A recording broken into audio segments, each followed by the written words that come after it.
J'avais envie d'écrire un roman sur l'esclavage moderne.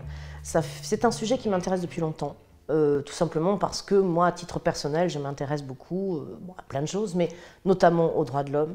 Et donc c'est un sujet que j'étudie depuis très longtemps. Ensuite, j'ai choisi une facette parce que l'esclavage moderne, c'est quand même un sujet très vaste, malheureusement. Donc j'ai choisi la servitude domestique dont on parle assez peu. Parce que finalement tout ça se passe en huis clos et puis on a l'impression que c'est pas si grave que ça. Enfin ça je l'ai pas mal lu. Donc j'ai commencé par beaucoup de lectures parce que ça fait donc des années que je veux m'engager sur ce thème.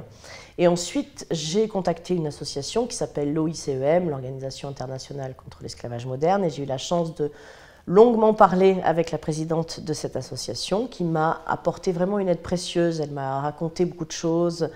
Elle m'a bien expliqué aussi les mécanismes d'asservissement qu'on pouvait trouver dans ces familles.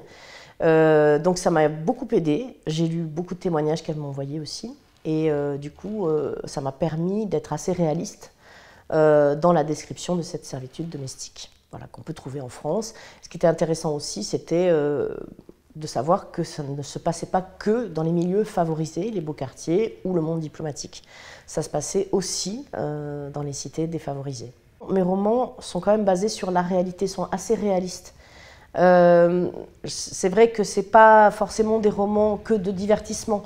C'est du polar, mais c'est aussi le côté polar engagé, ou en tout cas engagé, c'est peut-être un grand mot, mais en tout cas le roman, le polar qui a envie de parler de la société qui nous entoure, de la nature humaine, de la psychologie humaine.